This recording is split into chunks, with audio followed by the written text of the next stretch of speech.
నమస్తే welcome to వి3 news లక్ష్యం సమాజహితం ఇక వార్తల్లోకి వెళ్లే ముందు ముఖ్యాంశాలు రాచకొండ తండాలో పాల్వాయి శ్రవంతి ప్రచారము టీఆర్ఎస్ బీజేపీలో డబ్బులు వెదజల్లుతున్నాయని వ్యాఖ్య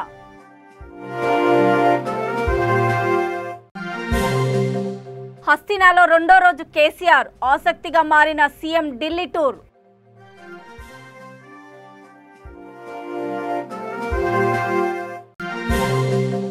పవన్ కళ్యాణ్ ప్రవచనాలు చెబుతున్నారు పవన్ స్టార్ పై నిప్పులు చెరిగిన మంత్రి దాడిశెట్టి రాజా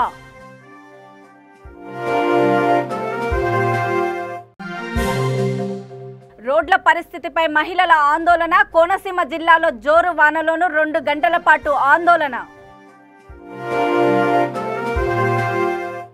మునుగోడు నియోజకవర్గం ఉప ఎన్నిక కాంగ్రెస్ అభ్యర్థి పాల్వాయి శ్రవంతి ప్రచార పర్వంలో దూసుకుపోతున్నారు గడప గడపకు పార్టీ ప్రచారంలో భాగంగా నారాయణపూర్ మండలము రాచకొండ తండా ప్రచారంలో శ్రవంతి నారాయణపురం మండల ఇన్ఛార్జ్ గాండ సత్యనారాయణ పాల్గొన్నారు రాష్ట్రంలో అధికారంలో ఉన్న టీఆర్ఎస్ బీజేపీ పార్టీలు డబ్బులు వెదజల్లి ఉప ఎన్నికల్లో గెలవాలని చూస్తున్నాయని పాల్వాయి శ్రవంతి ఆరోపించారు మునుగోడులో కాంగ్రెస్ పార్టీ అభ్యర్థిగా తనను గెలిపించి ఇటు టీఆర్ఎస్కు అటు బీజేపీలకు చెంపపెట్టులాగా తీర్పు ఇవ్వాలని ఓటర్లకు శ్రవంతి విజ్ఞప్తి చేశారు నేను మీ అందరికీ ముందు నుంచి తెలిసినామని నేను ఎవరినో కాదు మీ పెద్ద మనిషి గోవర్ధన్ రెడ్డి సార్ బిడ్డనే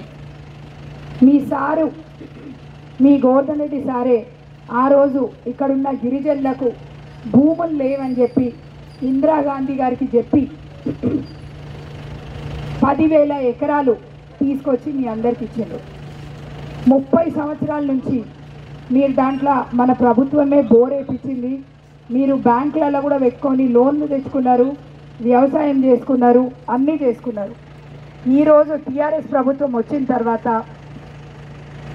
ఆ భూములకు పట్టాలు లేవని అది ఫారెస్ట్ భూములని మీ దగ్గర నుంచి ఆ భూములు గుంజుకున్నారు మీకు కొత్త పాస్బుక్లు ఇయ్యలే ఈరోజు ఫారెస్ట్ వాళ్ళు అడ్డు చేసేసి మీ దారులను మీరు చేసుకున్న పొలాలను కూడా చెడిపేసి దానికి కడీలు వాతి మిమ్మల్ని రాణిస్తలేరు అవునా కదా ఇవన్నీ 30 ఏళ్ళుగా మీ దగ్గర గోవర్ధన్ రెడ్డి సాబే కదా పోయి కొట్లాడి ఎట్లా చేస్తారని ఆఖరిసారి ఆయన ఎంపీ ఉన్నప్పుడు కూడా ఫైరింగ్ రేంజ్ అని తీసుకొస్తే ఆ రోజు ఆయనతో పాటు నేను కూడా ఆ రోజు రక్షణ మంత్రి ఆంటోనీ గారు ఉంటే ఆయన దగ్గరికి పోయి మా గిరిజన సోదరులు ఎక్కడ పోతారు మీకు వాళ్ళ భూములే దొరికినాయి ఆ ఫైరింగ్ రేంజ్ తీసుకొని కానీ డిఫెన్స్ వాళ్ళతో కొట్లాడి మీ భూములు మీకు ఇప్పించాడు మీరు ఒకటే గుర్తుపెట్టుకోండి మీ మీద ప్రేమ ఉండాలంటే గుండెలలో ఉండాలి మీ కష్టాలు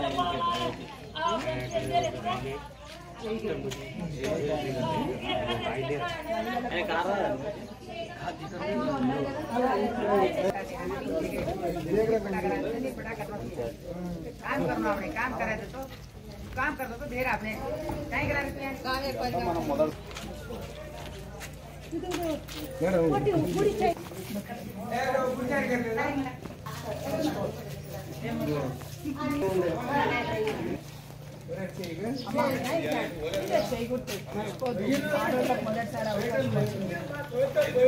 ముందే ఎట్లా తిరిగారు సార్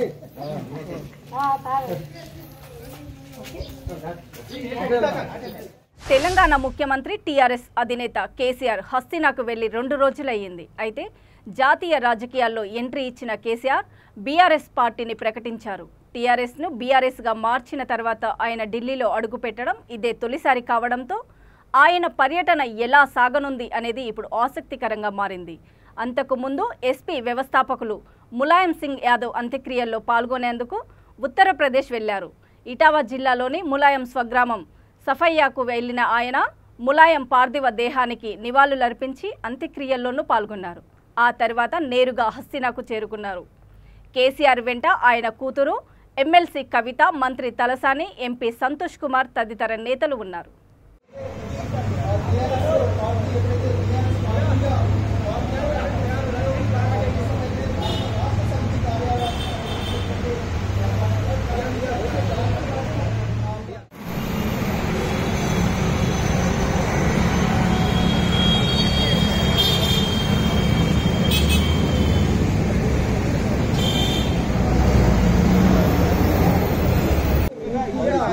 కార్యాలయాన్ని పరిశీలించినటువంటి ముఖ్యమంత్రి కేసీఆర్ కొన్ని సూచనలు కూడా చేసినట్టుగా తెలుస్తుంది. దాంట్లో లోపల సమావేశం ముఖ్యమంత్రికి సంబంధించినటువంటి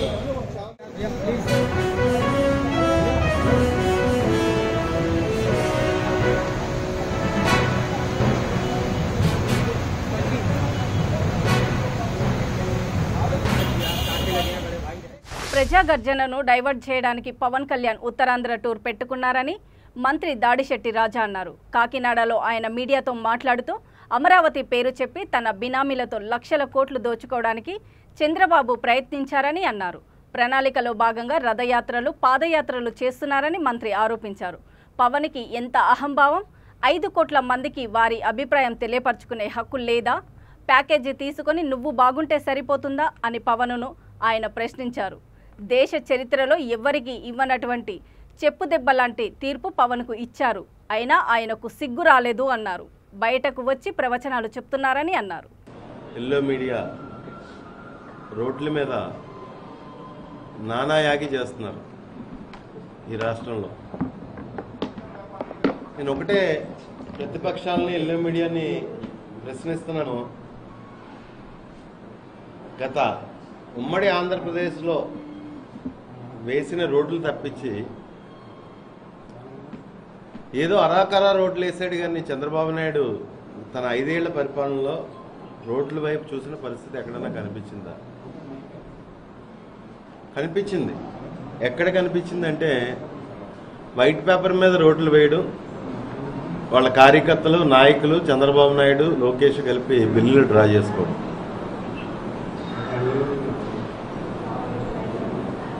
ఈరోజు ఆ రకంగా వాళ్ళ కార్యకర్తలు, నాయకులు వైట్ పేపర్ మీద రోడ్లు వేసి బిల్లులు డ్రా చేసుకుని నిజమైన కాంట్రాక్టర్లకి బిల్లులు చెల్లించకుండా గత ప్రభుత్వంలో పెండింగ్లు పెట్టేయడం జరిగింది. అది ఎంతవరకు దారితీసిందంటే ఈరోజు రాష్ట్రంలో రోడ్ల దుస్థితికి కారణం ఒక రకంగా చంద్రబాబు నాయుడు అని చెప్పాలి. అంటే నేను రోడ్లన్నీ బాగున్నాయి అని చెప్పేసి నేను ఒప్పుకోవడం కాదు. గౌరవ ముఖ్యమంత్రి వైఎస్ జగన్మోహన్ రెడ్డి గారు అధికారం చేపట్టిన తర్వాత సుమారు 2300 కోట్లతో బ్యాంక్ ఆఫ్ బరోడా దగ్గర నుంచి నిధులు తీసుకొచ్చి రాష్ట్రంలో రోడ్లు కొంతవరకు బాగు చేయడం జరిగింది.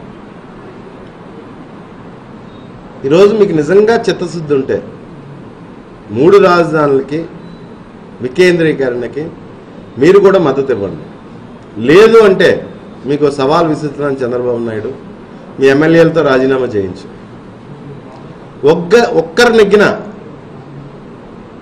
నెగ్గినా సరే మేము వికేంద్రీకరణకి మద్దతు ఇవ్వకుండా దూరంగా ఉంటాం. లేదు అంటే మీ ఎమ్మెల్యేలతో మా రాజీనామా చేయించి ధైర్యం నీకు ఎలాగో ఉండదో నాకు తెలుసు.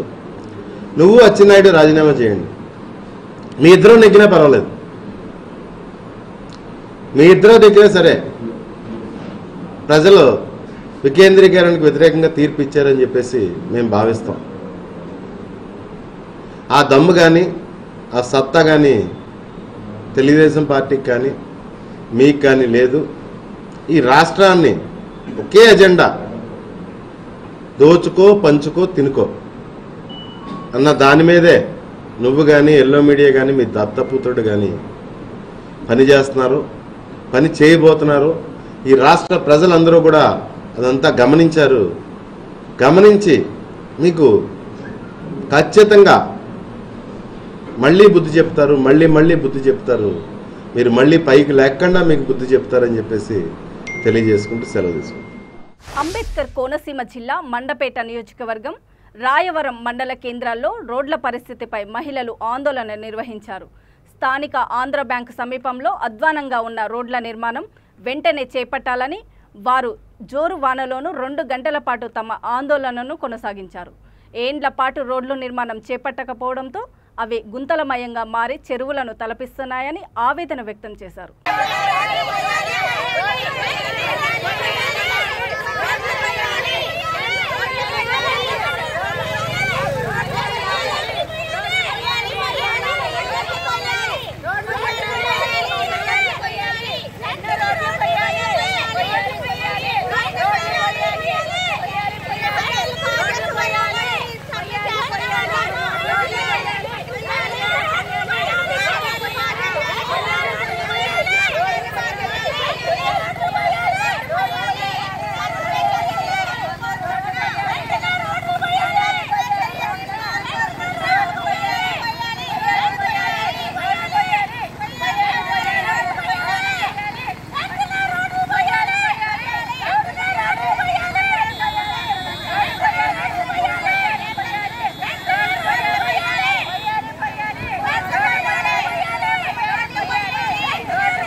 ఏలూరు జిల్లా నియోజకవర్గంలోని 4 మండలాల్లో IIITలో ప్రవేశానికి 41 మంది విద్యార్థులు అర్హత పొందారు. నూజివీడు నియోజకవర్గానికి చెందిన విద్యార్థులకు ఒక్కొక్కరికి 5,000 నగదు బహుమతి, జ్ఞాపికలను ఎమ్మెల్యే మేకా ప్రతాప్ అందజేశారు. IIITలో ప్రవేశం సాధించడం గర్వంగా ఉందని, మీరు ఇంకా ఉన్నత శిఖరాలు అధిరోహిస్తూ మంచి ఉద్యోగాలు సాధించాలని ఎమ్మెల్యే విద్యార్థులకు సూచించారు.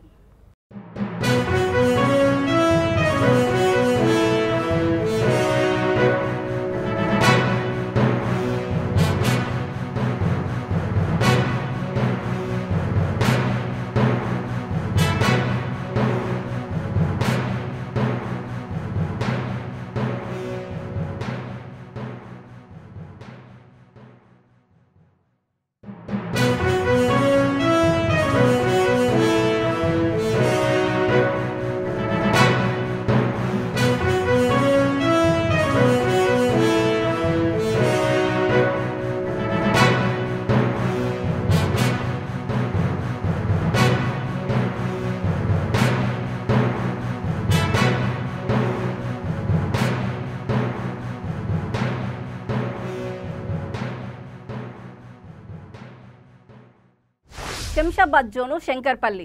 శంషాబాద్ పోలీస్ స్టేషన్ పరిధిలో ఒంటరి మహిళలను చూసి చైన్ స్నాచింగ్కి పాల్పడుతున్న 4 నిందితులను పోలీసులు అదుపులోకి తీసుకున్నారు. ఈ కేసును సవాలుగా తీసుకున్న శంషాబాద్ జోను ఎస్ఓటీ, సిసిఎస్ పోలీసులు పలు టీంలుగా ఏర్పడి చైన్ స్నాచింగ్కి పాల్పడ్డ 4 నిందితులను పట్టుకున్నారు. వారి వద్ద నుండి 6 లక్షల విలువ చేసే బంగారాన్ని, స్నాచింగ్కి వాడుతున్న వాహనాన్ని, సెల్ ఫోన్లని స్వాధీనం చేసుకున్నారు. 4 వ్యక్తులపై కేసు నమోదు చేసి రిమాండ్కు పంపామని శంషాబాద్ జోన్ డీసీపీ జగదీశ్వర్ రెడ్డి తెలిపారు. अपना शमशाबाद में तकरीबन 2 चेन स्नैचिंग ऑफेंसेस हुए, उसके बारे में स्पेशल टीम स्मोक करे। उसके हिसाब से वो लोग बहुत मेहनत करके आज हमारे शमशाबाद के केस में एक कोटेश्वर इलियास कोटी बोल के पाड़ी शरीफ में रहने वाले हैं, टेम्पररी बाजू में। ये जो यहाँ पाड़ी शरीफ में देवेंद्र नगर में किराए का घर पे रह रहे,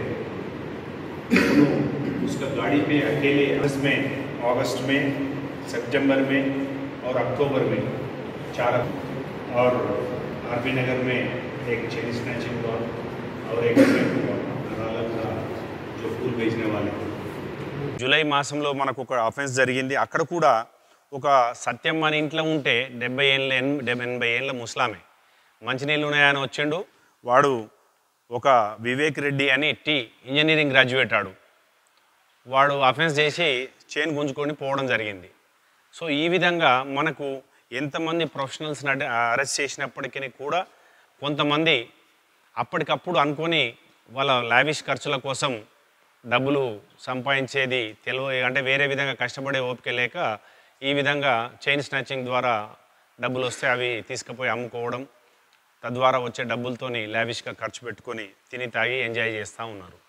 సో కాబట్టి మీ ద్వారా ముఖ్యంగా ప్రజలు ఒకటి మనకు ఈ మహిళలు కూడా కొంచెం అప్రమత్తంగా ఉండడం, వెనక నుంచి ముందల నుంచి ఎప్పుడన్నా కానీ వ్యక్తులు మన దగ్గరికి వస్తున్నారు, సంబంధం లేని వ్యక్తి దగ్గరికి వస్తున్నాడు అంటే వాళ్ళల్లో ఒక స్పృహ, అంటే ఇన్ ద సెన్స్ అరే మా మీద ఏమైనా జరుగుతుందేమో చైన్ స్నాచింగ్ అనే దృక్పథం, వాడు అడ్రస్ అడుగుతున్నట్టు వస్తాడు. మీరు ఎన్నోసార్లు చూశారు. సో కాబట్టి ఒంటరి మహిళలను టార్గెట్ చేసుకొని అఫెన్స్లు జరుగుతూ ఉన్నాయి. కాబట్టి కొంత ప్రజలు కూడా కొన్ని జాగ్రత్తలు తీసుకుంటూ మా పోలీసు వారు కూడా ఎప్పుడైతే అఫెన్స్ జరిగిందో వెంటనే కాల్ చేయడం కూడా జరుగుతూ ఉన్నది. మనకు 100 డయల్ కాల్స్ అనుకోండి, మనం స్పందించడం, వెంటనే vehicle checking, neighbouring police stations alert చేయడం, ఇవన్నీ కూడా చేస్తూనే ఉన్నాం. అయినా మీరు ఇంత గ్యాప్లోనే దాదాపు ఈ గత 6 months లోపటే మనం దాదాపు 12 చైన్ స్నాచింగ్ కేసులు డిటెక్ట్ చేయడం, అక్యూజ్లను అరెస్ట్ చేయడం, ఇంటాక్ట్ ప్రాపర్టీస్ రికవర్ చేయడం కూడా జరిగింది. సో ఇప్పుడు ఈ కోటేష్ అనే వ్యక్తి మీద కూడా ఖచ్చితంగా 4 కేసులు ఉన్నాయి. మనకు పీడీ యాక్ట్లో పెట్టాలని రికార్డు కూడా బిల్డప్ చేస్తూ ఉన్నాం. సో ఖచ్చితంగా అతన్ని పీడీ యాక్ట్లో పెడతాం. చెవెలలో అరెస్ట్ చేసినటువంటి మనీష్ కానివ్వండి, సాయి కుమార్ కానివ్వండి, అక్కడ ఉన్నటువంటి 3 అక్యూజ్లకు సంబంధించి వాళ్ళని మనం ప్రాపర్గా వెరిఫై చేసి ఇంకేమైనా కేసులలో ఇన్వాల్వ్ ఉంటే వాళ్ళపైన కూడా ఖచ్చితంగా మళ్ళీ బయటికి రాకుండా వాళ్ళపైన కూడా స్ట్రింజెంట్గా యాక్షన్ తీసుకోవడం జరుగుతూ ఉంటుంది. 12 జ్యోతిర్లింగాలలో ఒకటైన ఉజ్జయినిలో కొత్తగా పునర్నిర్మించిన మహాకాల్ కారిడార్ను ప్రధాని జాతికి అంకితమిచ్చారు. ఈ చారిత్రాత్మక సందర్భంలో భాగంగా శంకర్ మఠ్ ఆలయంలో ప్రత్యేక పూజలు చేశారు. నరేంద్ర మోదీ మహాకాల్ కారిడార్ను ప్రారంభించే ప్రత్యక్ష ప్రసారాన్ని బీజేపీ ఆధ్వర్యంలో ఏర్పాటు చేశారు. ఈ కార్యక్రమంలో బీజేపీ రాష్ట్ర అధ్యక్షులు బండి సంజయ్, హైదరాబాద్ సెంట్రల్ జిల్లా అధ్యక్షులు గౌతమ్ రావు, సికింద్రాబాద్ జిల్లా అధ్యక్షులు శ్యామ్ సుందర్ గౌడ్ తదితరులు పాల్గొన్నారు.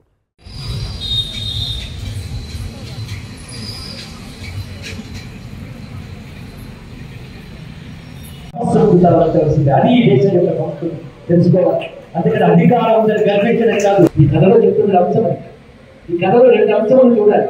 ఒక రాజ్యాంగ చక్రవర్తి ఒకవైపు ఈనాడు ఎక్కడ భక్తుడుగా అక్కడ ఉన్నాడు.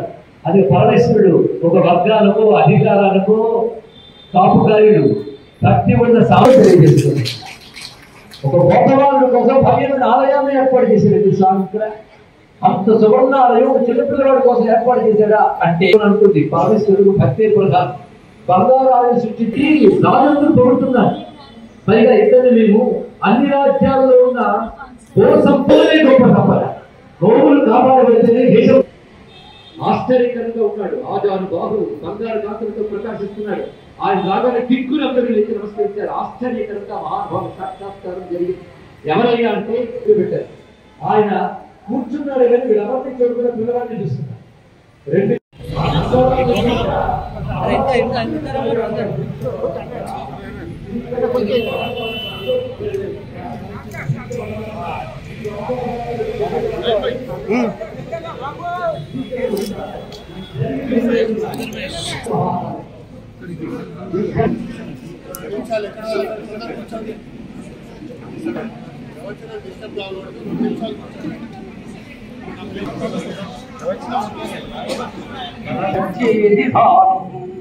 కుర్వన్ సంధ్యా బలిపటకథా సూరినశ్లాఘనీయాం ఆమంత్రాణాం ఫలమవికలం లక్ష్యసే గర్జితానాం. మేఘదూతంలో కాళిదానంలో ఒక సామాన్యుడైన గోపబాలుగుని ఎలా అనుగ్రహించిందో చెప్పుకున్న తర్వాత విక్రమాదిత్యుడి యొక్క సామ్రాజ్యం విస్తరించిన విషయాన్ని మనం మర్చిపోవాలి.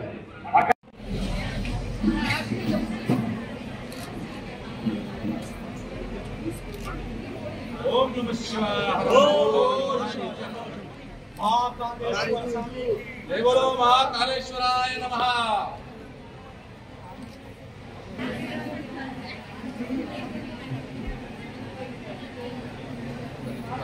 వారసత్వాన్ని పునః ప్రతిష్ఠిస్తున్నటువంటి ప్రధానమంత్రి నరేంద్ర మోడీ గారు ఇవాళ అద్భుతమైనటువంటి ఉజ్జయిని మహాకాళేశ్వరం.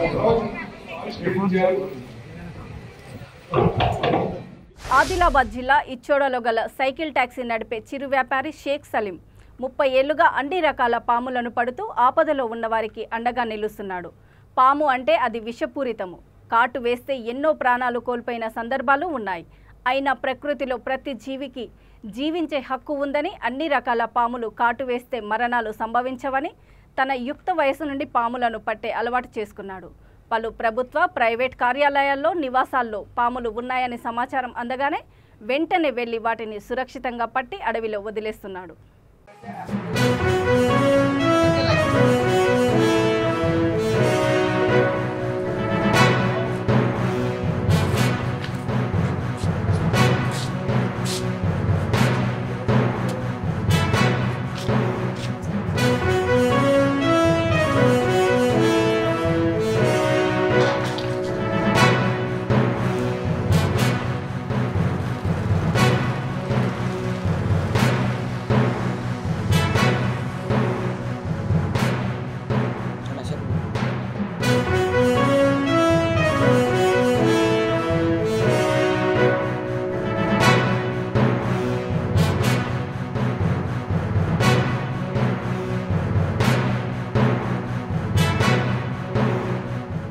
जगह पे जाके मैं सांप पकड़ता हूँ। सांप जो भयंकर चीज़ है उससे डरते हैं, लेकिन मैं हिम्मत से पकड़ के मारता नहीं, ले आके छोड़ता। मैं सरकारी दवाखाने में पकड़ा, स्टेट बैंक में पकड़ा, पोस्ट ऑफिस में पकड़ा, छोटे मोटे दवाखानों में भी पकड़ा। मैं बहुत जगह सांप पकड़ा, ले आके मैं उसको अब तक छोड़ दिया। 1000 से ऊपर मारा। बापोरा साहब के शाहरुख गार्डन में बापरो साहब के प्रोग्राम में भी एक सांप पकड़ा, इसके पूरे एविडेंस मेरे पास मौजूद है। मैं वो जगह सांप पकड़ के जाके थोड़ा जंगल में जाके उनको जिंदा छोड़ने को मेरे पास दवा दिया नहीं, सिर्फ मेरी हिम्मत और डेयरिंग से मैं ये काम करता हूँ।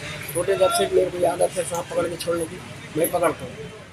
నారాయణపేట జిల్లా మక్తాల్ మున్సిపాలిటీలో భారత్ జోడో యాత్ర సందర్భంగా కాంగ్రెస్ పార్టీ ముఖ్య నాయకులు సన్నాహక సమావేశం నిర్వహించారు. సమావేశానికి ముఖ్య అతిథులుగా G Chinna Reddy, AICC secretary Sampath Kumar, AICC secretary Mallu Ravi, ఎర్ర శేఖర్ పాల్గొన్నారు. ఈ నెల 23వ తేదీన రాహుల్ గాంధీ భారత్ జోడో యాత్ర తెలంగాణలోని మక్తాల్ నియోజకవర్గం కృష్ణ మండలం కృష్ణ బ్రిడ్జి దగ్గర నుండి పాదయాత్ర ప్రారంభమవుతుందని మక్తాల్ నియోజకవర్గ కాంగ్రెస్ పార్టీ నాయకులు కె ప్రశాంత్ కుమార్ రెడ్డి తెలిపారు.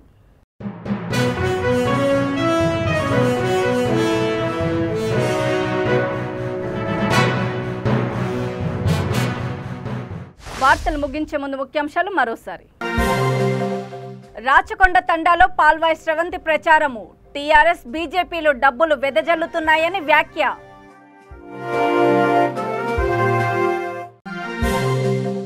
హస్తినాలో రెండో రోజు కేసీఆర్, ఆసక్తిగా మారిన CM Delhi tour.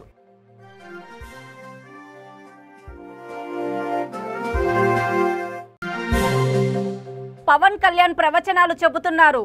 Pawan star pi నిప్పులు చెరిగిన మంత్రి దాడిశెట్టి రాజా.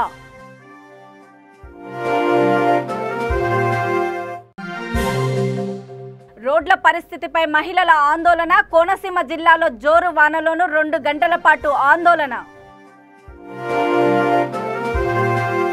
చూస్తూనే ఉండండి V3 న్యూస్, లక్ష్యం సమాజహితం. నమస్తే.